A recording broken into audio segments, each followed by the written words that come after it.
Cara, eu acho que da Bíblia é um dos assuntos que eu mais estudei, que é escatologia, que são os tempos Finais. finais. O que tá acontecendo? A gente tá vivendo os tempos finais, há sinais, segundo a Bíblia, proféticos, e a gente não falou dessa pedra Ah, tá. Isso também. aqui é uma coisa simples. Depois eu falo Tá dela. bom. Bom, na verdade, Porque tem esse movimento, né? A claro, pandemia faz parte claro, disso, o anticristo já tá aí. Aliás, a gente tá perto da segunda volta de claro, eu Cristo. acredito que sim. Sim? Mas vamos lembrar uma coisa. Quando os discípulos perguntaram para Jesus: que sinal haverá de tua vinda e da consumação dos séculos, do fim do mundo, Jesus falou assim: olha, cuidado que ninguém engane vocês. Porque Primeira coisa que ele já virão, falou. cuidado, virão muitos em meu nome dizendo: eu sou o Cristo, enganarão a muitos. Certamente, isso está em Mateus capítulo 24. Depois, quem tiver uma Bíblia em casa, procurem Mateus capítulo 24. Ele fala o seguinte: certamente vocês ouvirão falar de guerras e rumores de guerras. Não se assustem, ainda não é o fim. Se levantará nação contra nação, reino contra reino. Haverá fomes e terremotos em vários lugares. Mas isso é apenas o princípio das dores. Princípio das dores, exatamente. Então veja bem, guerra tem no mundo desde que o mundo é mundo. Fome, a Bíblia fala fome no Egito na época de José. Então não vou falar assim, o mundo está chegando ao fim porque está tendo guerra. O mundo está chegando ao fim porque está tendo fome. Não faz sentido. Mas o Apocalipse coloca alguns elementos que indicavam quando nós estivéssemos chegando próximos ao fim. Embora, nota de rodapé aqui, ninguém sabe o dia nem a hora da volta de Jesus. É estupidez. Tentar adivinhar. Não, claro, não podemos isso. Você entendeu? Bom, mas a gente pode saber a proximidade dos tempos em que vivemos. Então tem algumas coisas no Apocalipse que são características do tempo do fim. Exemplo, Apocalipse 11, 19. Diz assim: as nações ficaram iradas. Chegou, porém, o juízo de Deus e o tempo determinado para ele dar o prêmio aos seus santos e aos profetas, e o tempo para destruir os que estão destruindo a terra. Ora, na época de Cristo não tinha como destruir a terra. O Apocalipse estava fazendo uma profecia de uma época em que a terra poderia ser destruída por seres humanos, coisa que na época do Apocalipse não tinha como. E ele fala depois das pragas de Deus que iriam cair. Essas pragas não caíram ainda. Mas os vislumbres dela... Não caíram? Não. A peste não é... A do Apocalipse, né? É. Mas os vislumbres delas podem estar já batendo as portas. Quer um exemplo?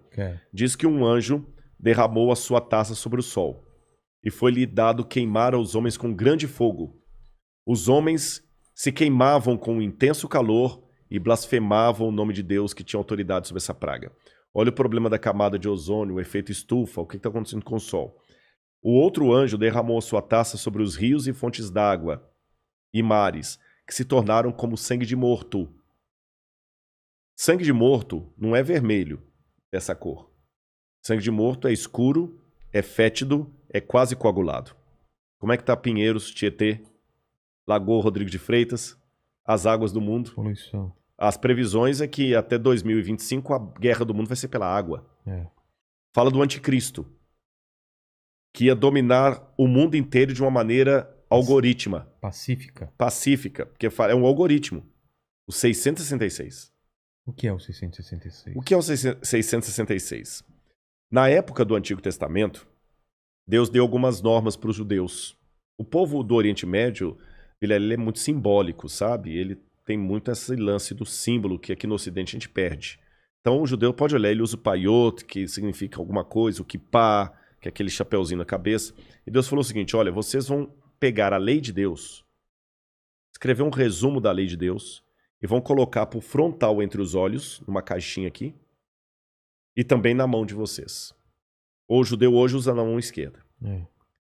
Pode olhar aqui no Muro das Lamentações, você vê o judeu orando lá, né? Baruch atah b'shem Adonai Eloheinu melech haolam. E ele vai orando no muro e ele tá com aquela caixinha preta aqui e outra na mão.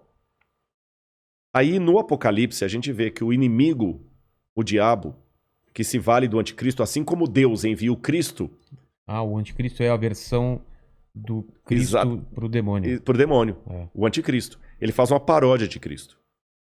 Aí, como Deus no Antigo Testamento pediu aos judeus para ter a lei de Deus na testa e na mão, o anticristo coloca também um sinal, uma marca, na testa e na mão. Então significa uma época em que a lei de Deus vai ser questionada.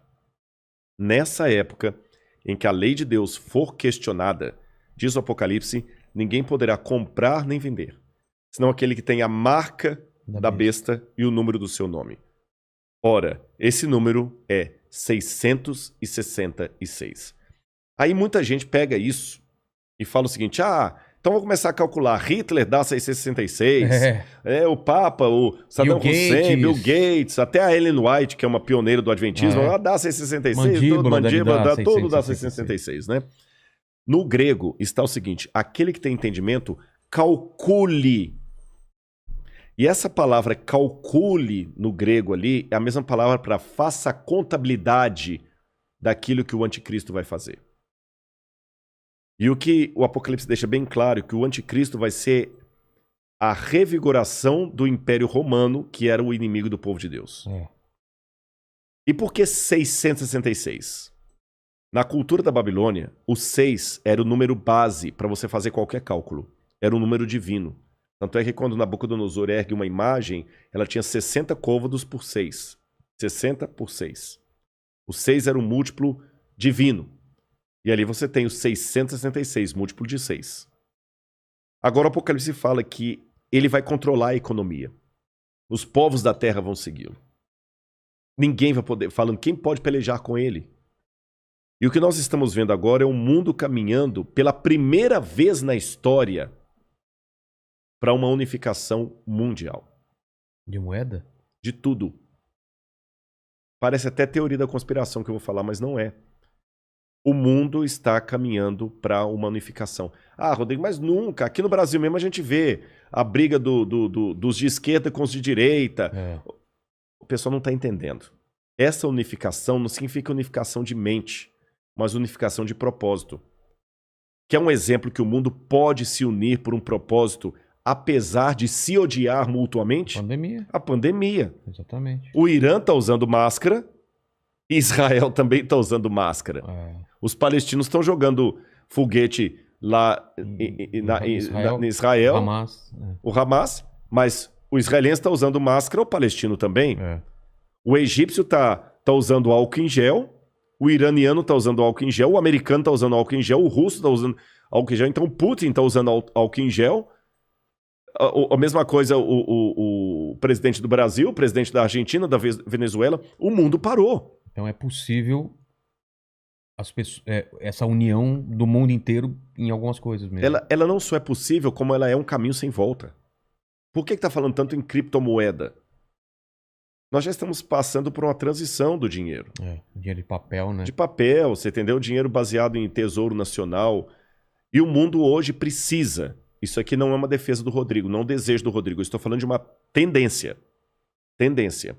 O mundo precisa se unificar porque existem, Vilela, alguns elementos hoje que estão à solta, como se fossem crianças bagunceiras numa casa cheia de faca, de garfo, de objetos cortantes e letais, sem um adulto para controlar essas crianças. Você jamais faria isso. Quais são as crianças que estão à solta no mundo e precisam de um adulto para controlá-las? Um preceptor, uma babá? Internet. Quem tem domínio da internet? Você na internet você pode encontrar o podcast do Inteligência Ilimitada, mas você também pode encontrar uma fórmula para fazer um coquetel Molotov.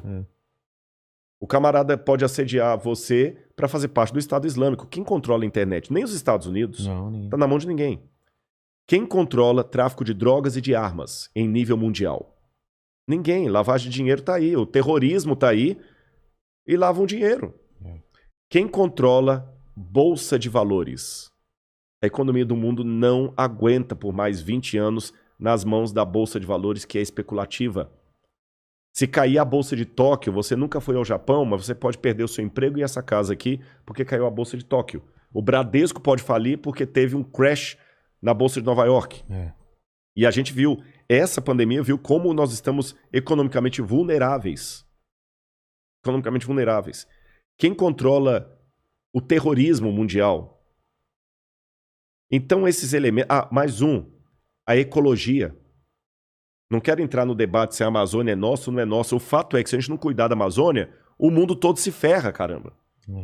Você tá entendendo? Então não tem mais esse negócio assim, é meu.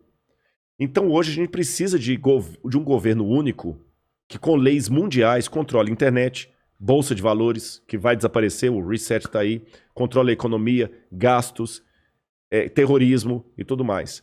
E os países, por mais que continue havendo direita e esquerda, situação e oposição, não interessa, Islã e cristianismo, vai precisar se unir, não porque eles se amam, porque não tem outro jeito. E essa união está muito parecida com o caminho de preparação para o anticristo. Agora, a minha questão aqui não é cair naquela esquizofrenia escatológica de achar agora que qualquer coisa eu tenho que evitar porque senão é a marca da besta. Eu já vi gente, isso aqui é sério, que não quer deixar colocar o revolvinho da temperatura na testa da mão, porque aquele é a marca da besta. Calma. Estupidez, não tem nada a ver um negócio desse, gente, tá bom?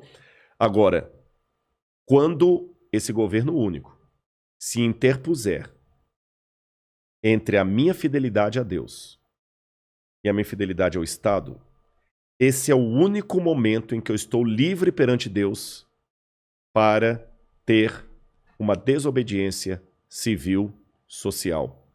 Porque a própria Bíblia me ensina a ser obediente às autoridades constituintes. Mesmo quando Nero estava no poder, Pedro escreveu: respeitem as autoridades constituídas. A César o que é de César. Dai César o que é de César. Pague os impostos. Seja um bom cidadão. Que a crise não venha por culpa de vocês. A Bíblia me ensina a ser um bom cidadão. Porém, a própria Bíblia fala: quando o governo der uma ordem... A Bíblia não diz isso explicitamente, diz assim, em termos filosóficos. Sim. Quando o governo der uma lei que vá contra os mandamentos da lei de Deus, como os companheiros de Daniel na Babilônia, enfrente a morte se preciso for, mas não ceda. Talvez essa seja a diferença de um teólogo apaixonado por Deus e pela Bíblia e alguém que simplesmente é um acadêmico livre. Porque que especialista em literatura inglesa, em sã consciência, teria coragem de morrer por sua interpretação de Shakespeare? Mas a Bíblia é um livro que já levou muitos ao martírio para não abrir mão daquilo que a Bíblia ensina. Falou que a segunda vinda de Cristo está próxima. Mas, segundo os eventos, o anticristo chega antes. Chega antes. Não é? Ele antecede a volta de Jesus. E já está por aqui?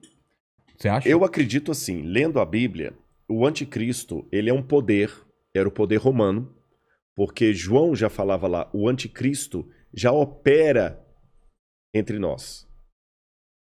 E João fala, muitos anticristos já saíram pelo mundo. Ele só está aguardando aquilo que o detém. Então o anticristo naquele tempo era Roma. Os exegetas veem, a besta era Roma. Só que a Bíblia fala, através do apóstolo Paulo, que havia uma grande apostasia do povo de Deus. Que palavra é essa, apostasia? Eles abandonariam a fé, se uniriam a Roma, e Roma no futuro voltaria travestida de cristã, por isso que é o anticristo, nome que não aparece no Apocalipse, mas aparece nas epístolas de João. Ah, tá. Anticristo, anti em grego, é aquele que toma o lugar de. Então o anticristo é aquele que toma o lugar de Cristo e vai dominar o mundo. Então a minha sugestão para todos é o seguinte, fiquem atentos às propostas governamentais. Qualquer coisa que não infrinja a minha fé naquilo que eu entendo pela Bíblia ser o correto, eu vou seguir. Eu vou me vacinar. Eu não vou ficar caindo em teoria da conspiração. Ah, mas a vacina é uma maneira de aniquilar 1/3 da humanidade. Eu acho que vai ser muito mais fácil Eu vou me vacinar. Só não vou tomar a Coronavac, né? Que está questionada aí, senão eu não posso entrar em Israel. Mas eu vou me vacinar. Israel não aceita. Não aceitou Muitos países da Europa não aceitam a Coronavac. Né? Lamento o Butantan aí, mas a menos que mude o cenário, a Coronavac não está sendo aceita. A Pfizer, ou a Moderna, ou a outra, lá de Oxford. Essas são aceitas. Mas eu vou me vacinar. Você está entendendo? Agora, não vou cair em teoria da conspiração. Agora, o dia que houver uma lei que se interpuser entre a minha fidelidade e aquilo que Deus pediu de mim, aí eu estou disposto a enfrentar até a morte.